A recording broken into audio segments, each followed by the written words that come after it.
ahora en la actualidad o en el pasado. En cualquier momento. Templos que tengan mucha riqueza, mucho oro, mucha plata. Depende mucho depende mucho de la intención, Ajá. Explíquese. porque ahora se puede, porque ahora se puede ver que existe mucho oro, plata, y la mente está dirigido simplemente a la belleza y al precio del dinero. Entonces, todos sus esfuerzos, todo su trabajo, toda su mente, su corazón, etcétera, está netamente enfocado a la riqueza. Ah, ya. ¿Algún otro Eso motivo? es lo Ah, ya. eso es lo que sucede, por ejemplo, eh, en algunos templos, donde piden, colectan y viven de eso. Es algo Es, material. ya.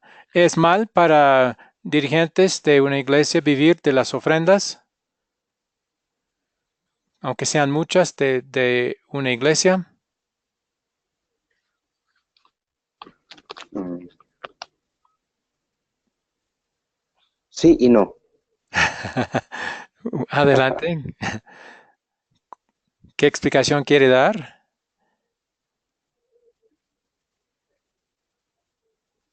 Sí es malo cuando ven, cuando se lo ve como un medio de ingreso económico, netamente un ingreso económico, e incluso eh, pueden hacer la avaricia, pueden hacer eh, la ambición. En ese sentido es malo. Entonces, nunca la iglesia debe sostener a sus pastores o dirigentes. No, no, no. Si es que si existiera la ambición, si existiera todo, si existiera la ambición, el odio, todo aquello que lo mancha, En ese caso, hay que quitar el sueldo a es negativo. a los dirigentes si hay esos problemas. ¿O hay algún otro remedio para ese problema? Estamos hablando de varias personas. Uno o varios, sea cual sea el caso. Vamos a decir que solo da sueldo a uno y hay divisiones y um, eh, problemas que en vista de eso. ¿Eso significa que hay que quitar el sueldo al dirigente o qué otro remedio ha dado Dios? Pero depende de qué es lo que está haciendo, porque si el trabajo de los dirigentes, las personas encargadas, se enfoca netamente en su labor, en su trabajo, en lo que debe de ser, es responsabilidad de sostener, ayudar. Ajá. ¿Qué En pasa ese si sentido, sí. hace sus trabajos pero tiene mala actitud? Eh, lo que tenemos que hacer es ver si realmente está trabajando conforme a lo que se estipula o a lo que se manda, si hay una enseñanza pura, sana. Vamos a suponer que sí, Entonces, pero su actitud está mala. que la actitud es mala, Sí, pero hay una buena enseñanza, pero sí, hay una buena enseñanza, sí. sí, sí, hay que apoyar. Ya, ok. Entonces realmente el problema no es que den dineros para el sostenimiento de los líderes, aun si los líderes sean corruptos o que tengan malas actitudes mientras cumplan sus deberes. Entonces, en el caso de que no cumplan de que tienen mala actitud, entonces hay que enfrentar eso con la palabra de Dios y corregir eso en base a la palabra. Muy bien, ¿algún otro? Ahora, Sí. perdón, puede suceder lo contrario.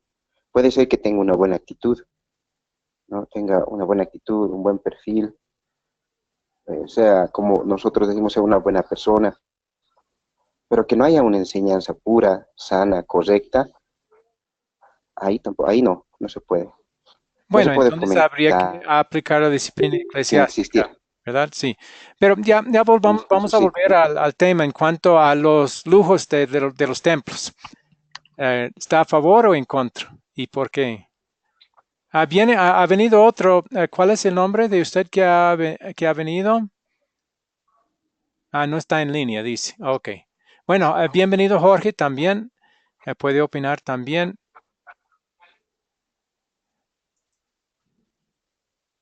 El título de la lección es El Templo de Salomón, que fue un templo muy lujoso. Y la pregunta es, a veces que la gente piensa que es incorrecto gastar recursos preciosos en edificios cuando la iglesia tenga muchas otras necesidades. Y la pregunta es, ¿qué piensa usted? Profesor, Sí,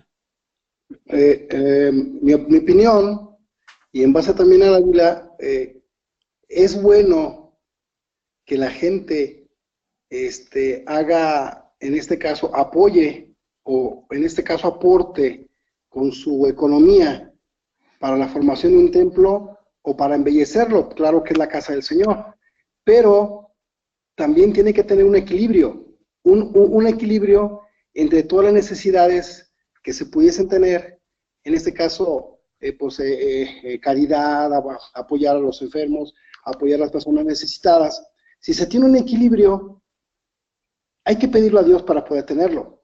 Entonces, es válido que pueda embellecer su templo y también es sano, y es lo más sano, y es lo que se debe de hacer, que buscar el punto de equilibrio en las dos partes, aunque a veces puede que esté esas son difícil. las dos partes del equilibrio. Yo sé que el video mostraba así, pero creo que realmente no es así. No, Pido perdón por eso. tienes- A ver, ¿En sí. qué dos cosas debe estar el equilibrio entre la adoración y la belleza del templo y ayudar a los pobres? La misión de la iglesia es ayudar a los pobres. Parte de la misión de la iglesia No, es ayudar a los pobres. no, Entonces, eso debe la ser misión parte del equilibrio y siento mucho, pero y voy a pedir al el que puso eso en el video que lo cambie. sí. Pero Entonces te equivocas. ¿cuáles son los dos propósitos de la iglesia únicamente?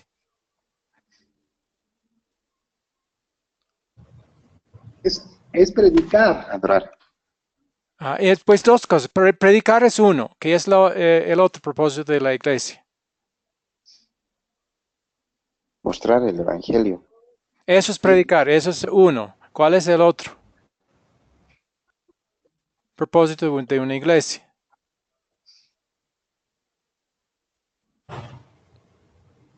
¿Por qué van al culto los alabar, domingos? A adorar, sí. alabar, alabar. Sí, Adoración. esas son las dos cosas. Y la iglesia y la belleza del templo, las ofrendas dadas por embellecer el templo, todo eso es parte de la adoración, que es parte del propósito de Cierto. la iglesia. Entonces, realmente esos son los dos propósitos, adorar a Dios y extender el evangelio a todo el mundo. Esa es la misión de la iglesia. Parte de la misión no Bueno, es ayudar a los pobres. No quiere decir que la iglesia no puede hacerlo, puede también ayudar a los pobres, pero eso no es parte del equilibrio. El equilibrio debe ser entre adorar a Dios, que es para los creyentes que ya han sido ingresados a la iglesia, y extender el evangelio a otros que no han tenido la oportunidad de oírlo. En esas dos cosas debe estar el balance y el equilibrio. Y el video no lo presentó bien y pido disculpas por eso. Sí, sí, está muy bien. Pero ok. otra vez, ¿Sí me ¿Sabes? escuchan, hermano? puede ser la otra cosa, Hola, pero eso debe ser adicional, no es parte del exacto. equilibrio. Bueno, ¿quién vino? Adelante. No sé su nombre porque no estamos. Soy Jorge, hermano. Sí, ya veo Soy Jorge. Jorge. Ok, Ok. ¿Sí me escucha? Ok. sí, Ok. adelante. ¿Quiere opinar? Sí, he tenido problemas con el audio, pero he estado escuchando y Ya. acabo hace un rato. Pero yo considero que lo que están hablando es efectivamente, ¿no? Ahí en Gálatas, ahí en Gálatas hay que interpretar correctamente porque en Gálatas 2, donde Pablo confronta a Pedro, un poquito antes, justamente en Antioquía, dice que no se olviden de los pobres, pero lo dice en el sentido de predicarles, ¿verdad? Y aún así, pues yo creo que la iglesia también está llamada a servir, porque no podemos también hacernos, digamos, caso omiso si podemos dárselo. El apóstol Pedro, en Hechos, dice, no tengo plata ni oro, pero lo que tengo te doy. Yo pienso que estaba diciendo, no tengo el dinero, pero si lo tuviera, lo que tengo es lo que te voy a dar. Y entonces, yo creo que sí. Algunos de estos, Jorge, algunos de esos indican que parte de la misión de la iglesia es aportar a los pobres, o está exhortando a los miembros de la iglesia individualmente a ayudar cuando puedan.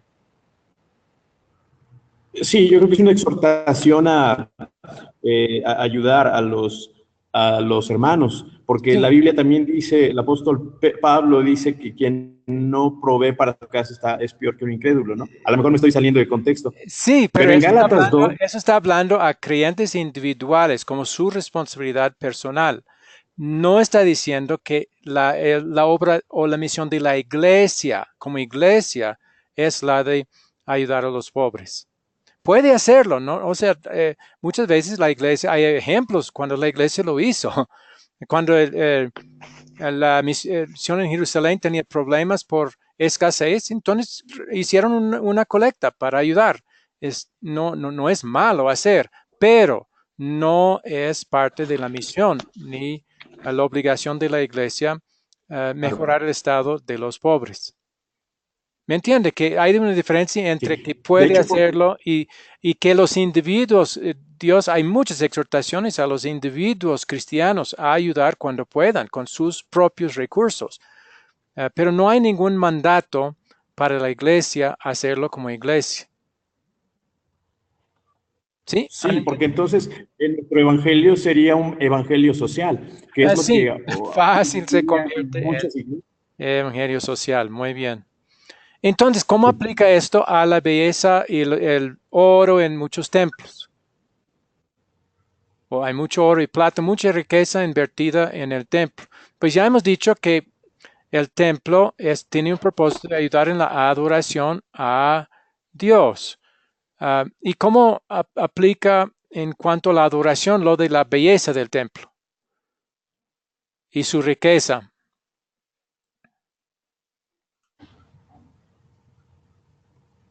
Bueno, Adelante. ¿sí me escuchan? Sí, sí, lo escuchamos. Ok. Ujú. Hay un libro de,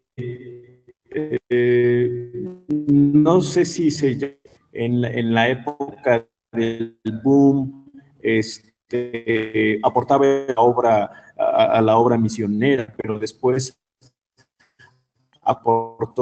en estos tiempos aporta el 80%, pero para embellecer sus templos, y solo le dedica un poco menos del 20% para hacer la labor. Yo creo que esta cuestión de embellecer los templos,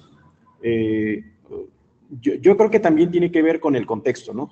Porque si vemos las iglesias que están ubicadas en ciudades, ¿no? Digamos, si la gente ve que el templo está en ruinas, y todas las casas por allá están bien lujosas, ¿no? Cuando justamente ve que él habita en un palacio, digámoslo así, le dice a Natán, no es posible que yo viva en este palacio y la casa de Dios esté entre cortinas.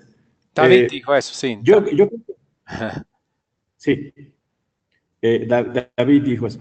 Entonces, yo considero que sí uno debe tener discernimiento. Efesios 5:10 dice, comprobando lo que es agradable al Señor. Yo creo que mientras mientras la palabra, mientras la misión de la iglesia no se pierda, puede tener uno un templo, digamos, que vaya a la par al contexto. Ajá. Creo que por ahí está el punto. Muy debe bien. estar contextualizado al lugar. Muchas gracias a todos por su participación. Finalmente, lo importante no es la belleza del templo, ni la riqueza. Lo importante es el corazón de los miembros y su propósito. Y creo que Abel había dicho al principio, depende del por qué lo hace. Y ahí está la solución. Si el motivo de los que vienen para adorar es glorificar a Dios y querer enriquecer la iglesia y su apariencia para honrar a Dios porque les ha hecho cosas tan grandes con ellos, bien hecho, muy bien hecho. Pero si piensan que al donar mucho a la iglesia y hacerlo bello, están apoyando para su entrada al cielo, por ejemplo, de nada les va a servir. Y en muchos casos ese es el caso. Tienen templos bellos, pero falsa doctrina. Y la gran mayoría de la gente va a ir al infierno al final. Entonces, la belleza del templo en esos casos no apoya nada al propósito de embellecer el templo, el cual es adorar a Dios por el hecho de que envió a Jesús, el cual hizo la doble sustitución de obedecer toda la ley de Dios por nosotros como nuestro sustituto, que le costó mucho hacerlo, y también lo que le costó todavía más pagar el castigo por nuestros pecados en la cruz, castigo que era el mismo infierno eterno. Eso hizo por mucho amor a nosotros y vale la pena agradecerle de cualquier manera que se pueda. Tanto con las ofrendas para embellecer el culto o el servicio y extender el evangelio, como también embellecer el templo mismo. Si se hace con un corazón agradecido a Dios por todo lo que ha hecho, muy bien hecho. Bien, espero que hayan entendido. Bueno, ya vamos a seguir con el curso mismo. Y el punto es si piensan que que es malo gastar demasiados recursos en edificios, nos invita a considerar el templo que construyó el rey Salomón para el Señor Dios, para su gloria. Un templo que Dios también honró. Él no dijo, uy, ¿por qué han gastado tanto en mí? De hecho, muchas de las instrucciones vinieron de él. Él honró esa construcción al mostrar su presencia en una nube gloriosa mientras se dedicaba el templo. Entonces, en la Biblia aprendemos que Dios quiere que le demos lo mejor de nuestras posesiones, no solamente para adorarle, sino también para llevar a cabo las muchas otras tareas, como llevar a cabo la misión de la iglesia, que es llevar el evangelio a todas las naciones. Ese es el balance que Dios quiere que hagamos. Y si se nota que uno está siendo demasiado favorecido por encima del otro, entonces eso la iglesia puede y bueno sería considerar y quizás hacer ajustes con respecto al uso de los dineros que entran para esos dos propósitos. Bueno, así. ¿Puedo contar algo? Sí, adelante. En el caso de que si Salomón no hubiera tenido esa intención de honrar a Dios, no hubiese tenido esa intención, y hubiese construido ese templo, de nada le hubiera servido. Sí, Por sí, un lado. él y Por el otro lado, pueblo tampoco. Aun si él no hubiera tenido la intención, pero lo hizo y el pueblo sí quería agradecer a Dios y apreciaba, entonces aún así habría valido la pena. sí, pero no, o sea, lo que me refiero es que ni él ni el pueblo Ya, en de ese nada caso, hubiera, sí, de nada hubiera pasado. Dios lo. Y lo contrario, y al revés, si Salomón hubiera sido, si el país, Israel hubiera sido muy pobre, demasiado pobre, y no les alcanzaba para la construcción, pero hubieran hecho una casita bien pequeña, lo más humilde posible, eso sí hubiera sido bien visto por Dios. Sí, si lo hubiera hecho lo mejor que puedan con los recursos que hayan tenido, sí. Exacto. Sí. Aunque muchas veces Entonces, la ahora, pobreza se usa como excusa para no dar las ofrendas en manera que Dios ha pedido. Porque se ha notado que hay congregaciones muy pobres que han hecho templos muy bellos. Entonces, muchas veces es nada más excusa. Dicen, no somos pobres y no somos capaces, no podemos. Si realmente no pueden, pero y hacen lo mejor que puedan con el templo, bien, sí, Dios recibe eso por los méritos de Jesús, como algo que le agrada. Bueno, pero es un buen punto. Si se hace, lo importante es el motivo del corazón y el agradecimiento que se siente en el corazón cuando hace cualquier cosa, sea construir un templo, o sea adorar, o sea extender el Evangelio. Muy bien, bueno lo que ha dicho. A ver, gracias. Entonces, la pregunta es cómo vamos a lograr un equilibrio entre construir hermosas casas de adoración y llevar a cabo la misión de la iglesia. Y la respuesta está en el corazón. Cuando ponemos a Dios en primer lugar en nuestras vidas, alabándolo y sirviéndolo con corazones sinceros y agradecidos, es más probable que encontremos un equilibrio que esté bien hecho.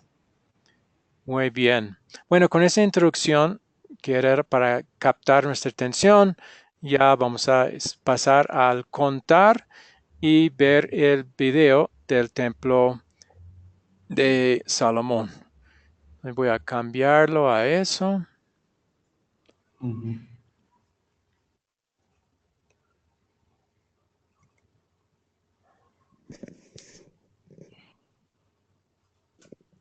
Ya comenzamos. Historias bíblicas ilustradas. El templo de Salomón.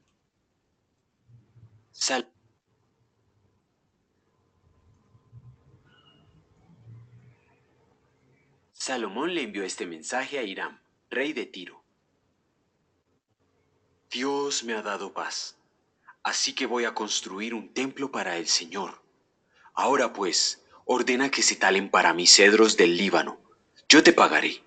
Envíame un experto para trabajar el oro y la plata, el bronce y el hierro, el carmesí, la escarlata y la púrpura, y que sepa hacer grabados, para que trabaje junto con los expertos que yo tengo. Voy a edificar un templo majestuoso. Hiram, rey de Tiro, le envió a Salomón la siguiente carta. El Señor te ha hecho rey de su pueblo, porque te ama. Te envío hombres hábiles para que ayuden a tus hombres. Nosotros cortaremos del Líbano la madera que necesites, y te la llevaremos por mar hasta Jope, en forma de balsas, que allí tú la llevarás a Jerusalén. Entonces Salomón construyó un templo para el Señor. Lo construyó de piedra. Alrededor del edificio y contra las paredes de la nave central y del santuario interior, construyó un anexo con celdas laterales. Hizo también un pórtico y 2 pilares enfrente del templo. Pasó 7 años en la construcción del templo. Hizo también 10 lavamanos y puso 5 a la derecha y 5 a la izquierda. En ellos se lavaba todo el material de los holocaustos. Hizo el gran altar de los holocaustos. Hizo también una fuente de metal fundido, que los sacerdotes debían usar para lavarse. Salomón hizo 10 mesas de oro, sobre las cuales se ponía el pan, y 10 candelabros de oro, y los puso en el lugar santo del templo, 5 de cada uno a la derecha y 5 a la izquierda. Salomón y todos los ancianos de Israel fueron a traer el arca de la ciudad de David. Los sacerdotes llevaron el arca. Luego los sacerdotes llevaron el arca del pacto del Señor a su lugar en el santuario interior del templo, que es el lugar santísimo, y la pusieron bajo las alas de los querubines. Con sus alas extendidas sobre ese lugar, los querubines cubrían el arca y sus travesaños. Cuando los sacerdotes salieron del santuario, los cantantes elevaron sus voces, acompañados por trompetas, arpas y liras. Alaben al Señor, porque el Señor es bueno, su gran amor perdura para siempre. Una nube cubrió el templo del Señor. Por causa de la nube, los sacerdotes no pudieron celebrar el culto, pues la gloria del Señor había llenado el templo. Entonces Salomón dio un paso en la plataforma, se arrodilló delante de toda la congregación de Israel, extendió las manos al cielo y oró. Señor, no hay Dios como tú en los cielos y en la tierra. El cielo y los cielos de los cielos no te pueden contener. Cuanto menos esta casa que yo he edificado, que tus ojos estén abiertos día y noche sobre este templo. Cuando tu pueblo peque contra ti, y tú lo aflijas, cerrando el cielo para que no llueva, si luego ellos oran en este lugar y honran tu nombre y se arrepienten de su pecado, entonces perdonaré sus pecados y les dará la lluvia. Cuando alguien esté en problemas, óyelos tú desde el cielo, y perdona el pecado de tus siervos. Trata de igual manera al extranjero que no pertenece a tu pueblo Israel, pero que atraído por tu fama ha venido de lejanas tierras. Cuando Salomón terminó de orar, descendió fuego del cielo y consumió el holocausto y los sacrificios, y la gloria del Señor llenó el templo. Al ver los israelitas que el fuego descendía y que la gloria del Señor se posaba sobre el templo, cayeron de rodillas y postrándose rostro en tierra, alabaron al Señor.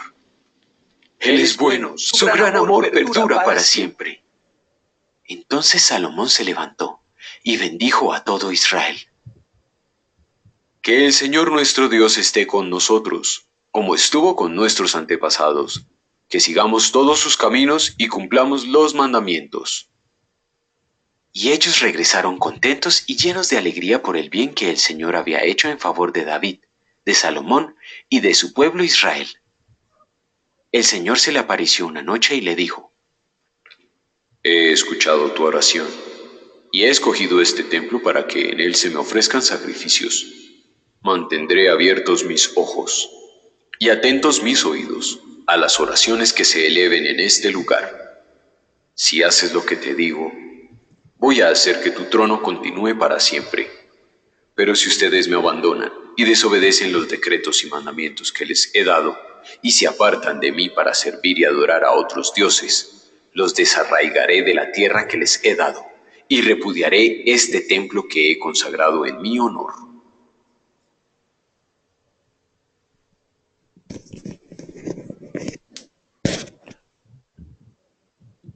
Bueno, hasta ahí el video.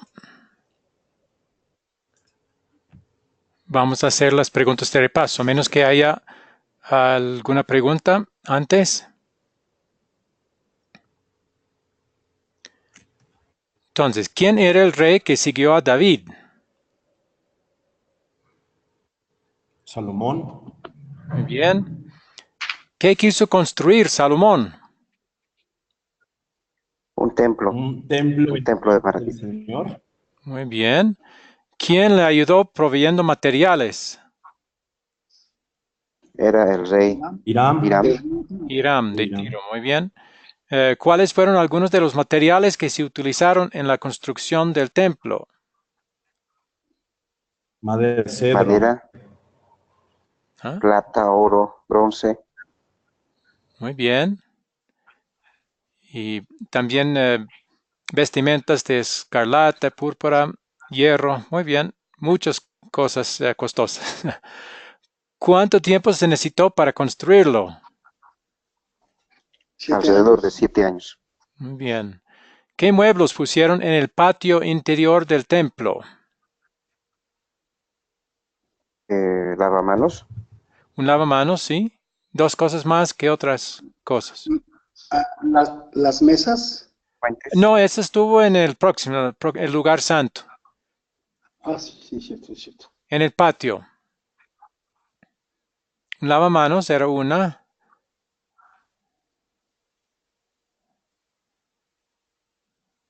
Mesas, No, las mesas estaban en el lugar santo, más adentro.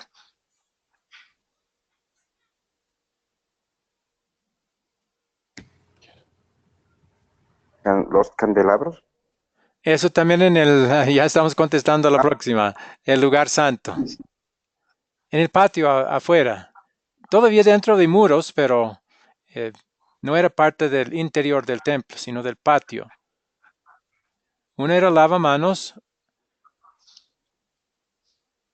mm, ¿Dónde hicieron los sacrificios y cómo los hicieron? Era una especie de pilas donde podían hacer ellos hacer los sacrificios. No había un mueble para hacerlo. Ahí estaba el altar para hacer holocaustos, el altar de holocaustos. Ahí es donde llevaron y pusieron los toros, los becerros y quemar. Cuando tenían una ofrenda que tenían que quemar, ahí es donde lo quemaron. Y otra cosa más, una fuente de metal fundido. Esas tres cosas. Bueno, ¿qué muebles pusieron en el lugar santo? Ahora sí, las mesas, Sí. candelabros. Y otra cosita más, otro altar. ¿Qué tipo de altar? Más pequeño. Sí, era un altar para el incienso. Incienso. Muy bien. ¿Qué pusieron en el lugar santísimo? A 2 querubines. El arca. Mm, El El arca arca. del pacto. arca. Sí. el Y arca, la silla los encima querubines. sí tenían los dos querubines, pero era parte todo era parte del arca. El arca, sí. Ahí es, bueno, la próxima que instalaron sobre el arca en el lugar santísimo. Realmente era a los dos lados, no era sobre, sino pegados a los dos lados de la silla de propiciación, o sea que la tapa del arca eran los querubines, dos querubines con sus alas tocando. Bien, ¿cómo manifestó Dios su presencia cuando Salomón oró en la dedicación del templo? Por medio de una nube, Muy bien. Él se presenta. Muy bien, una nube que representaba la gloria de Dios, similar al tabernáculo en época cuando estaban andando por el desierto, pero en ese caso era una columna de nube de día que salía ahí mismo del lugar santísimo y sobre el arca del pacto. Ahí salió la columna de nube de día y de fuego, que parecía de fuego en la noche. Bueno, ¿qué pidió Salomón en oración a Dios? Que perdonara todos sus pecados a aquellos que se habían arrepentido. Muy bien. ¿Y qué esperaba Salomón que su pueblo hiciera? Que orara, pero con el arrepentimiento primero. Okay. O sea que eran fieles seguidores del único y verdadero Dios Jehová, Que incluyendo buscaran su rostro. Ajá, muy bien. Que es otra forma de decir, de seguirle, someterse a él, adorarle. Exacto, bien. ¿Qué promesas hizo Dios a Salomón? Era parte del pacto condicional del Antiguo Testamento, no era el pacto unilateral que había hecho ya con Abraham, pero realmente esto era el antiguo pacto que tenía una condición. ¿Cuál era la condición? Que le adoraran. ¿Cómo?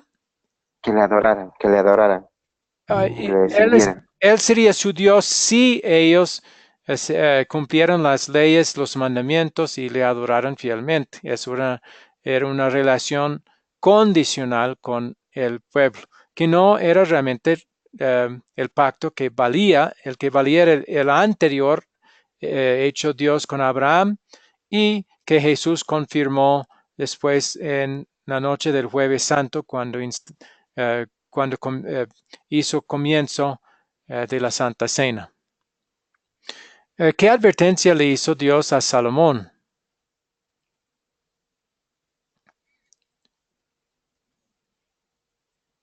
Que si la gente o el pueblo se apartaba de él también se apartaría de ellos.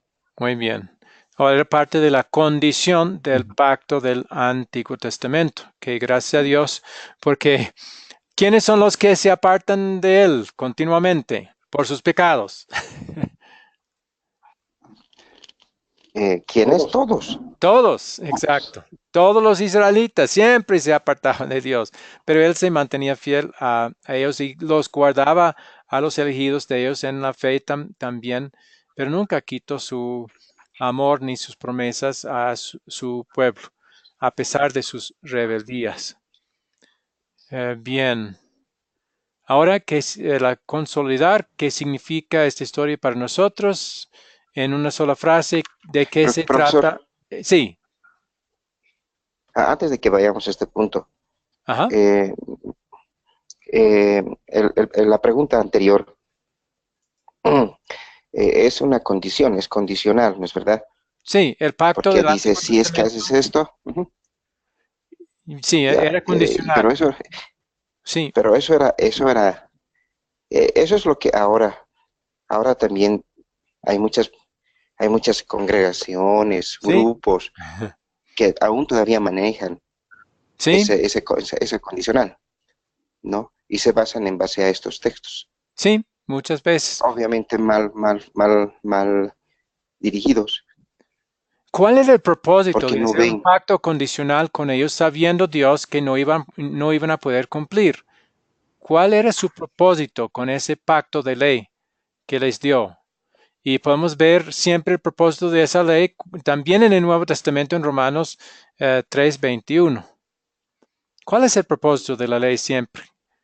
Y la ley siempre, aún hasta el día de hoy, viene con la condición. Mostrando el pecado. Exacto. Sí, el propósito de Dios, la ley, el pecado, mostrar el pecado. Dios les dio ese pacto para que supieran que no iban a poder tener una buena relación con Él en base a su cumplimiento del pacto. Si analizaran sus vidas en base a lo estricto del pacto, siempre tendrían que llegar a la conclusión, no lo hemos hecho. Lo correcto es que Dios sea parte de nosotros y que nos abandone.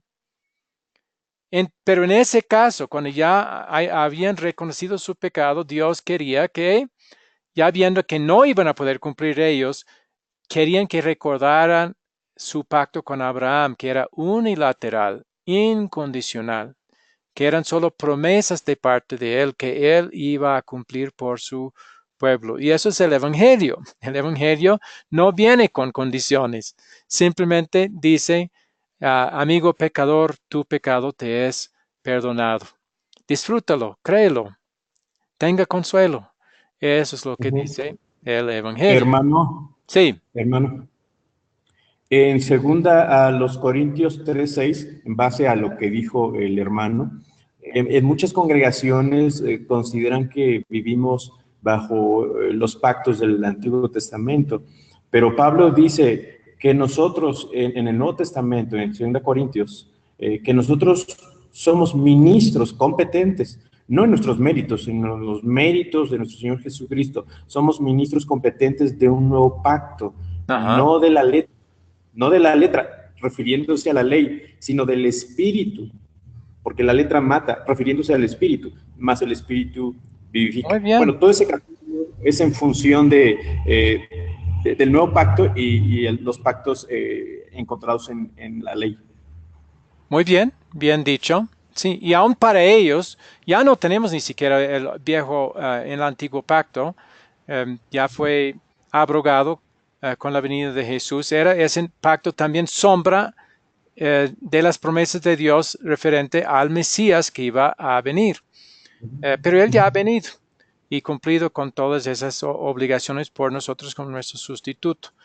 Entonces ya no hay ni siquiera el antiguo pacto, sino el nuevo pacto nos basamos en él. Y el hecho de que Jesús ha cumplido todos los requisitos de la ley por nosotros como nuestro sustituto. Y por eso nos ha librado, sí, seguir luchando, no para cumplir las leyes ceremoniales, pero la ley moral todavía, que todavía aplica, pero ya por otro motivo.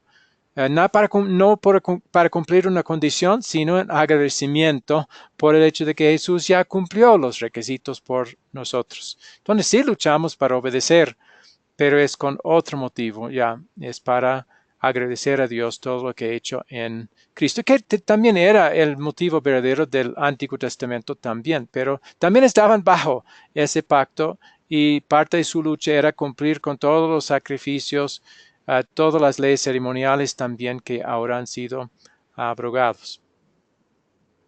¿Algo más antes de hacer el consolidar? Mm, Gracias, eso es todo. Muy bien. Entonces, ¿de qué se trata esta historia? En forma simple.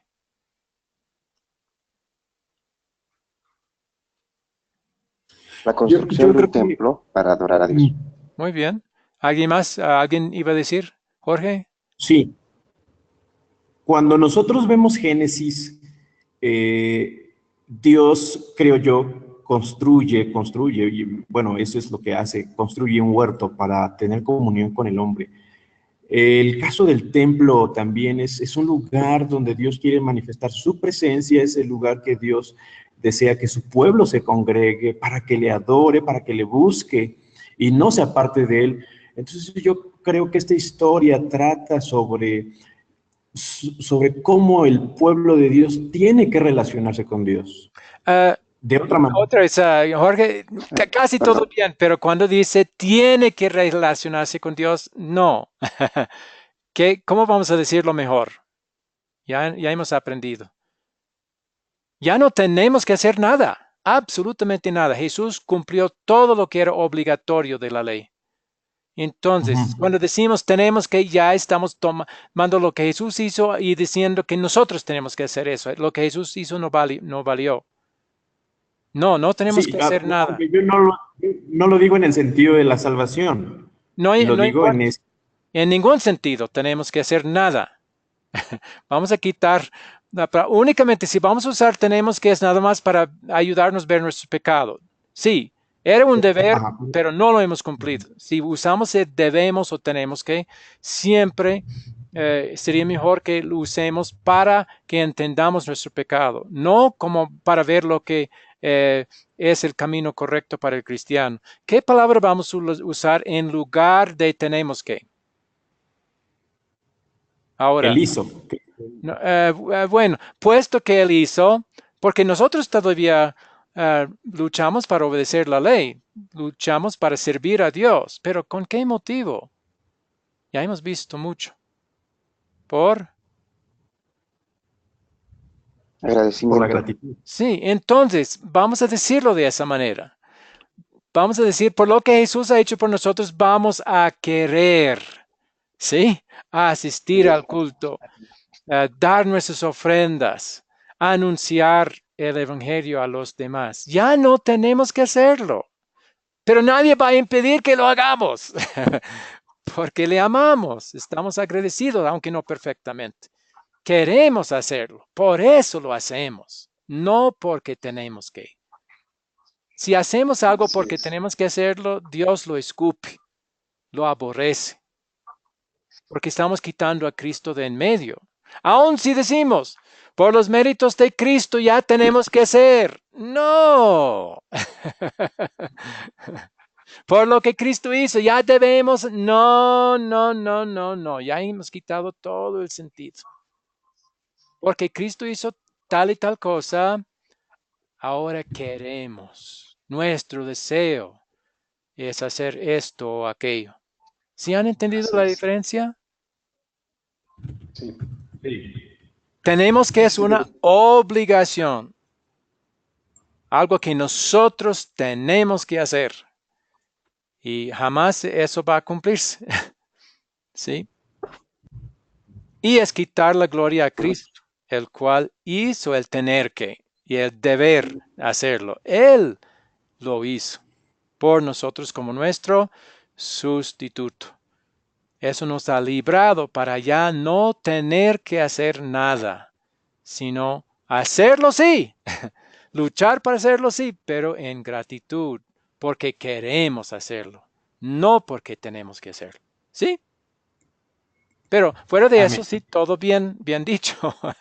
Muy bien. Ok. Sí, fácilmente, porque es la manera de hablar de casi todos los líderes de la iglesia, pero quita mucho del verdadero sentido y quita gloria a Jesús cuando hablamos así. Bueno, eh, próximo. Dios advirtió al pueblo y a nosotros también cuál pecado me enseña a confesar esta historia.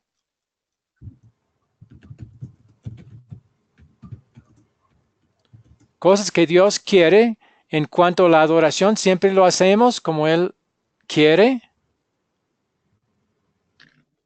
Adoramos No, a Dios no lo como Él hacemos. quiere. Que Adelante. nosotros no adoremos. Ay, sí, perdón. El pecado Ese es uno es de que los, Abel primero comenzó. tú, Abel. Primero Abel, entonces después Martín. ese es uno Abel. de los problemas. Ese es uno de los problemas que existe, ¿no? El Ajá. de no, el de no adorar, la adoración. No, no lo hacemos. Creemos que lo hacemos, pero en realidad no. Ese es uno de los pecados grandes. Bueno, ¿quiere decir que no estamos adorando en ningún sentido? Sí, pero no lo hacemos perfectamente como Dios quiere. No lo hacemos Es de verdad. todo corazón, como era parte de la pregunta que habíamos hecho en el grupo de WhatsApp. ¿Qué va a hacer usted de todo corazón? Y era como tramposa la pregunta, porque Sí, estábamos esperando que dieran que nada, aunque deseamos hacerlo de todo corazón, no lo hacemos, nada realmente de todo corazón. Pero nuestra lucha por el deseo que tenemos es eso, sí. En este caso también, pero cuando vemos que no lo hemos hecho perfectamente, eso es pecado, ¿no? Aún así es pecado. Entonces es bueno reconocer nuestro pecado, que no hemos adorado a Dios perfectamente. ¿Y qué otro punto había en esta lección?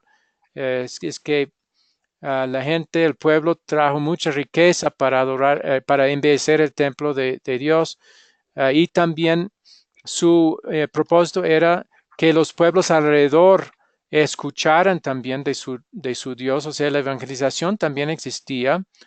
Entonces, ¿de qué manera podemos reconocer que hemos fallado también, que esta historia nos ayuda a ver?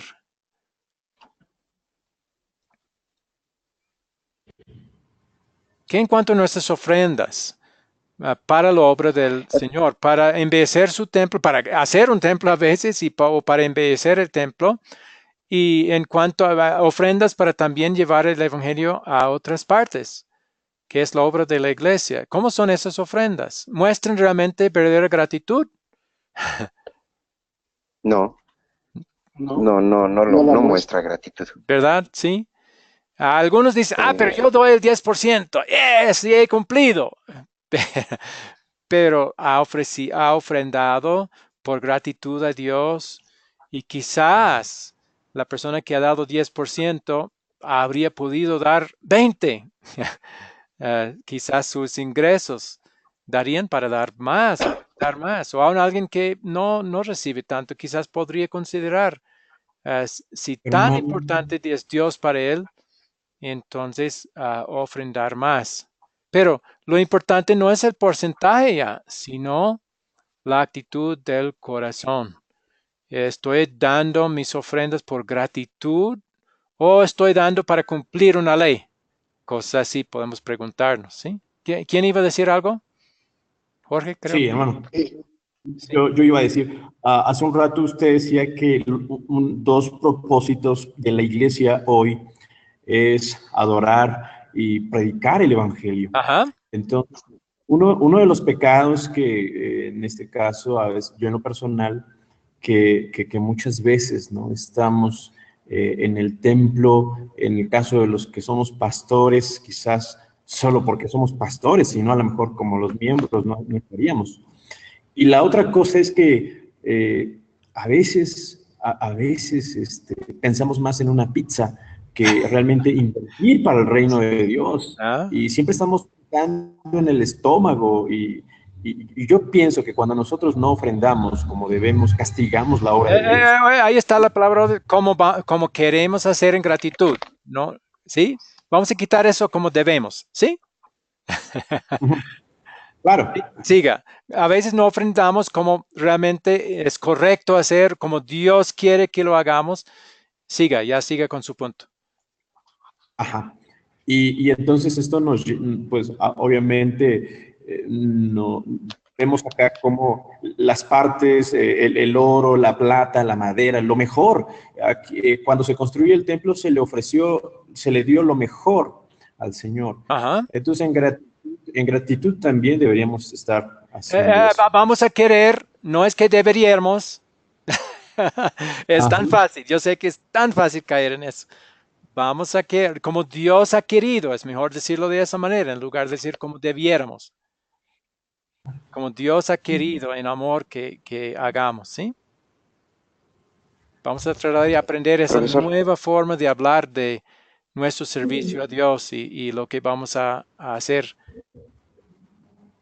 Pero tiene razón, sí. profesor, Muchas veces, voy a terminar con el punto de Jorge primero.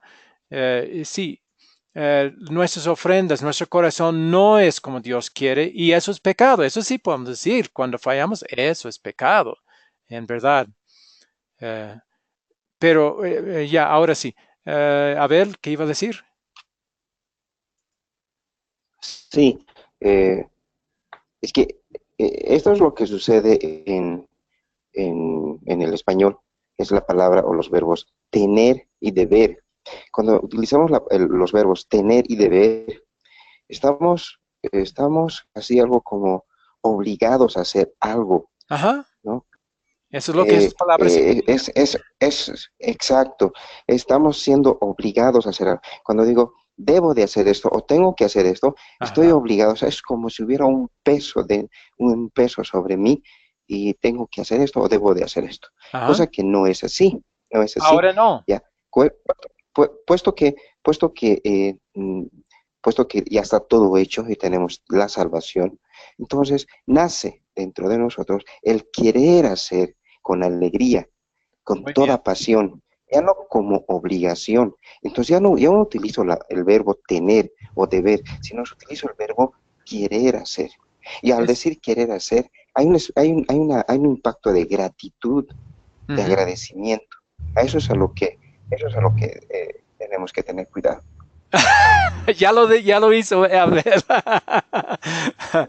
Hizo igual, o sea, eso es lo que tenemos que Ese, hacer.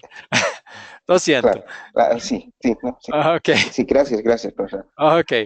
Sí, es fácil. Y yo he caído también en eso mismo. Es tan fácil porque son palabras que tan acostumbrados somos de usar con respecto a nuestra vida de santificación.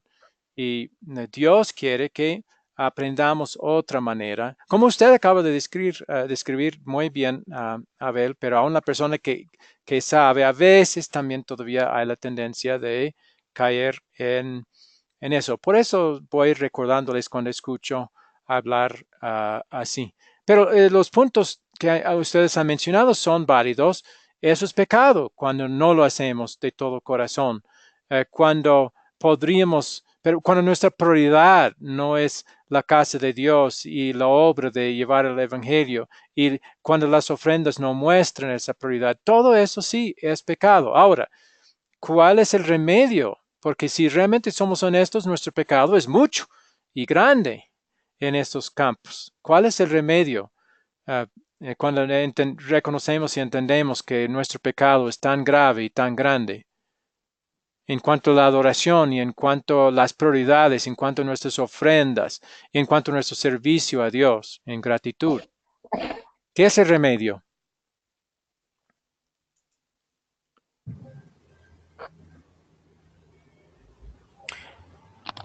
Pues cuando nosotros no sabemos quién es Dios y no hay una base de relación, es obvio que van a suceder todas estas cosas.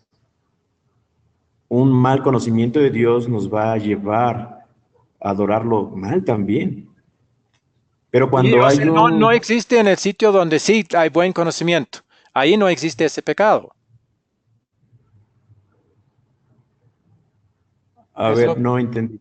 usted está diciendo que donde no hay conocimiento, ahí está el problema, ahí está el pecado. Lo cual quiere decir que si hay un buen conocimiento de cómo es Dios y lo que ha hecho, entonces no va a existir ese pecado. Entonces el remedio es nada más conocer a Dios y todo lo que Él desea de nosotros. Eso va a remediar el problema. Ya no va a haber ese pecado. ¿Es lo que está diciendo? Y nosotros que Sí, sí conocemos, acabamos en de, yo efecto, mismo, en efecto. yo conozco bien y soy culpable. Mi actitud no es Es que correcta, a pesar de. hay una expresión muy sencilla, ¿no? A veces dicen por acá, ¿cómo vas a amar a alguien a quien no conoces? En efecto, Obviamente sí hay conocer es muy un, importante, hay pero, una, pero eso va a remediar nuestro pecado. la Biblia. La Biblia dice, mi pueblo se perdió por falta de conocimiento, ¿no? Es parte del problema, pero nosotros conocemos y también hemos confesado que hemos pecado. Entonces, ¿cuál es Ajá. la solución por nuestro Sería el pecado? arrepentimiento. Sería el arrepentimiento. Ha olvidado todo lo que hemos hablado del arrepentimiento. El arrepentimiento es lo que gana el favor de Dios, lo que remueve el problema de nuestro pecado. Bueno, Eso es que este pueblo... siga. Ajá. ¿Cuál es el remedio para nuestro pecado de no haber adorado a Dios de todo corazón, de no haber tenido gratitud suficiente y las prioridades para ofrendar como Dios quiere? ¿Cuál es el problema de ese? ¿Cuál es la solución de ese pecado? Siempre hemos ¿O quién? comenzado todas nuestras clases, hasta excepto esta, con repasando nuestra relación con Dios. ¿Y en qué se basa nuestra relación con Dios? ¿Han olvidado? Sí, profesor.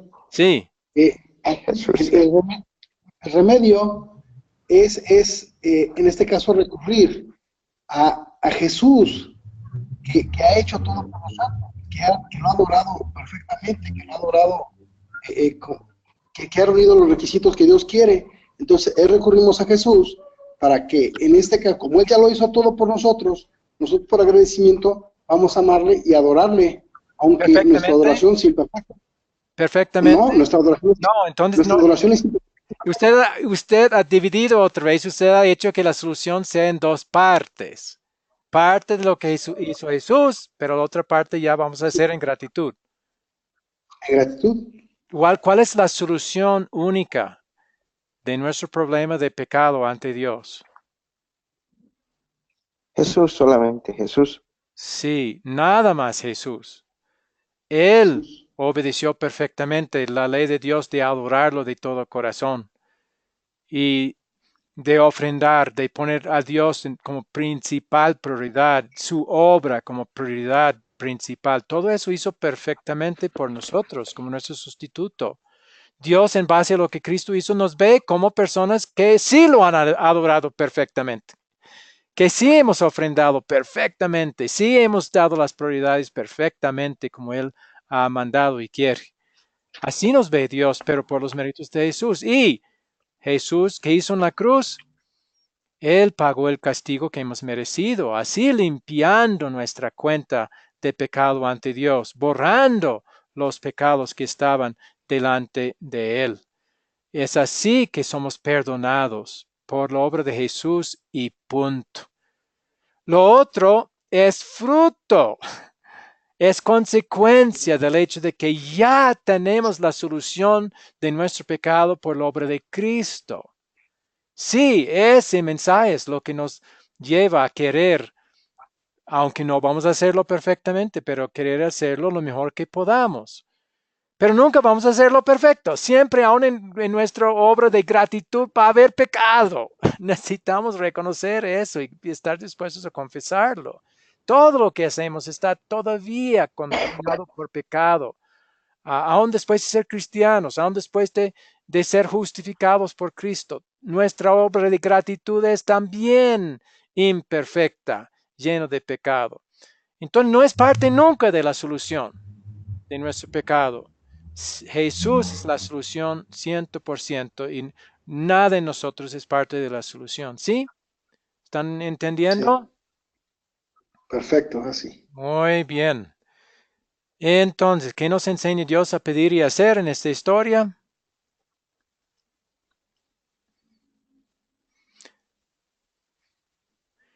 Yo estoy viendo algo que es bueno pedir continuamente, puesto que siempre tenemos la tentación de meter el tener que el deber en cuanto a la motivación, en cuanto al por qué vamos a luchar para hacer las cosas y ver como solución también algo en nosotros.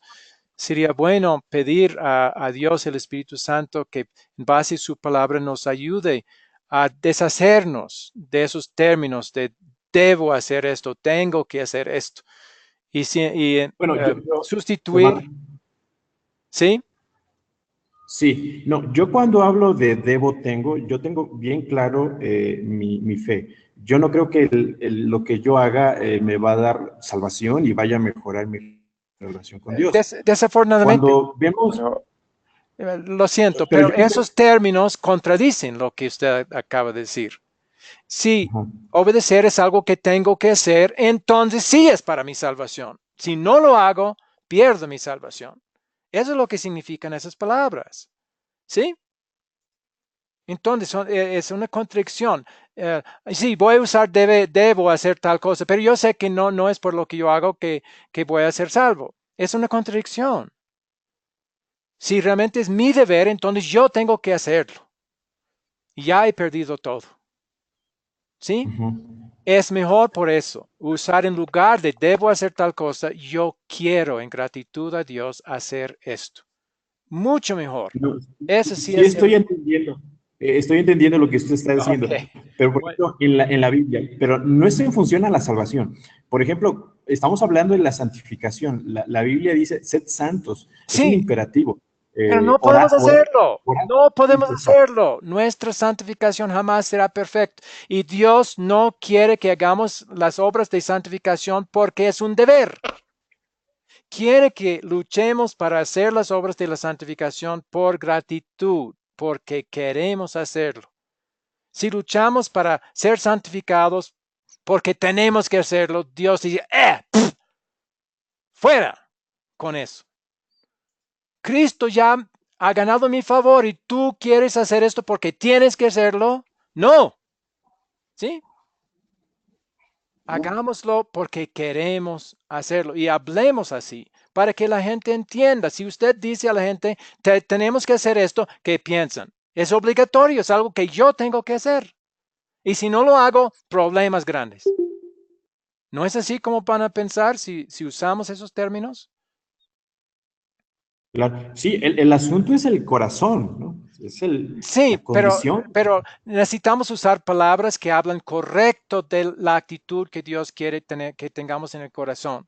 Y si en el corazón estamos haciendo algo porque debemos hacerlo, no es la actitud que Dios quiere que tengamos.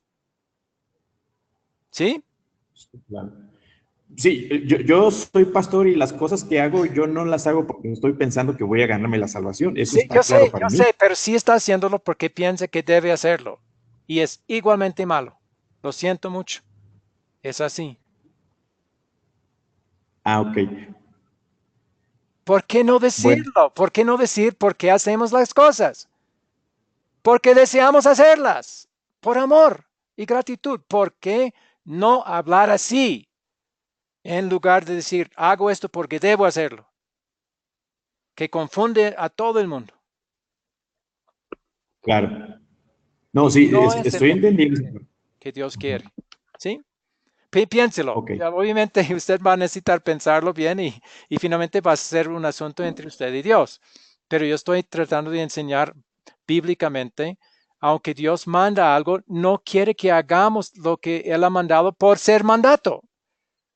Lo que Él ha mandado, Él quiere que lo hagamos porque estamos agradecidos y porque le amamos a Él, no porque debemos hacerlo por ser mandato. Aunque todas las iglesias, yo sé, todas las iglesias enseñan así, que ujú, hacemos las cosas porque Dios lo ha mandado. No, no es correcto. Y hemos dado los versículos para mostrar, los versículos que hablan de hacerlo por gratitud, como Hebreos 12:28. Bueno, piénselo bien.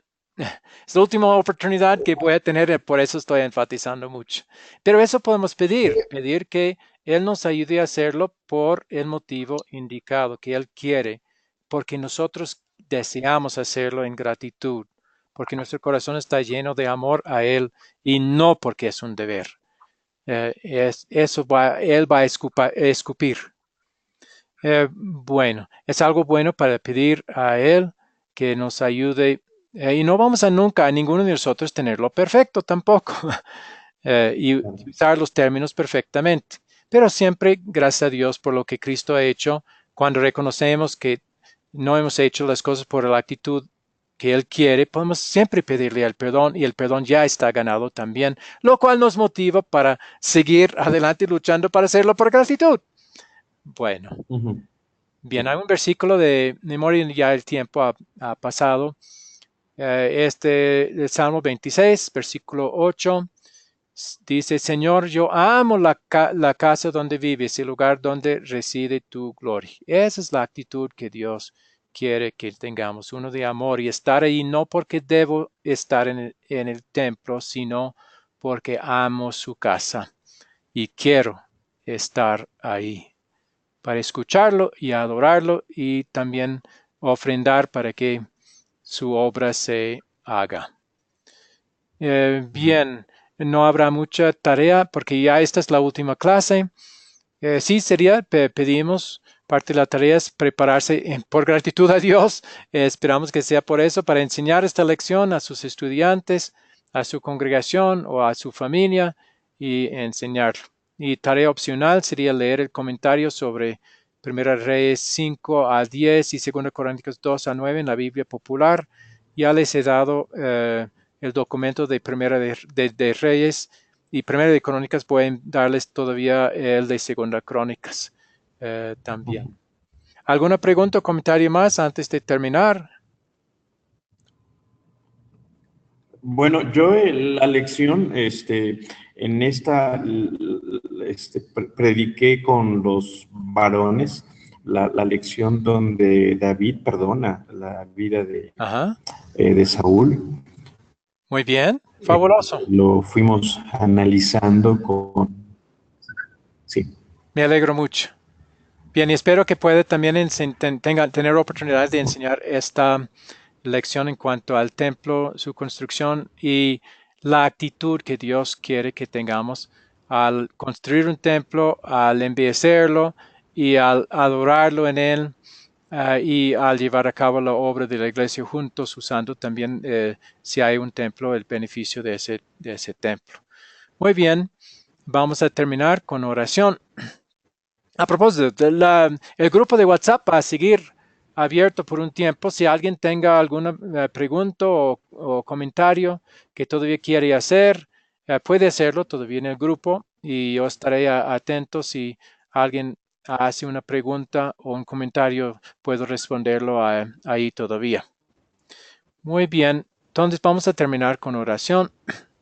Amado Señor, Dios mío y Salvador mío, yo también quiero amar la casa donde tú vives. Entonces dame la fuerza para resistir la tentación de alejarme de los servicios de la iglesia, por lo menos donde se enseñan correctamente de acuerdo a tu palabra y de los estudios bíblicos.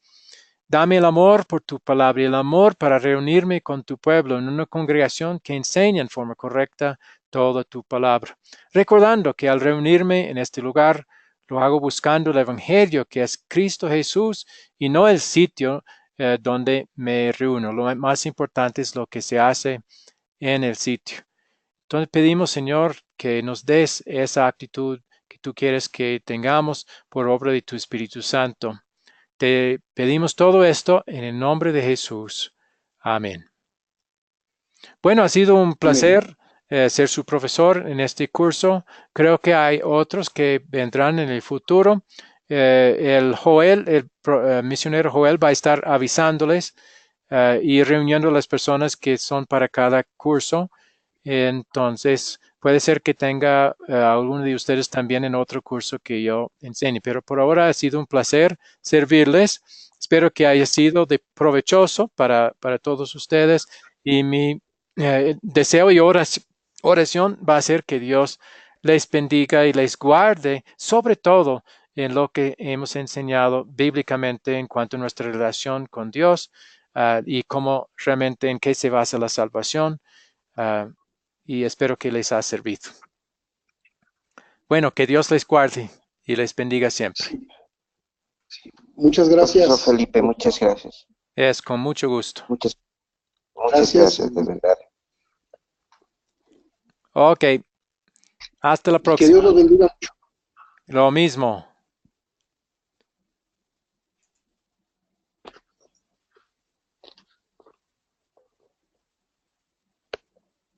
Va a estar disponible la grabación, ¿no? Del curso. Sí, voy a ponerlo a disposición tan pronto que sea procesado. Tarda mucho para procesar, desafortunadamente, pero sí. Está bien, está bien. Nuevamente, un abrazo, que Dios le bendiga y muchas gracias, profesor. Hasta luego. Ok, gracias a ustedes. Sí, muchas gracias, profesor, y que Dios lo bendiga y en su ministerio también.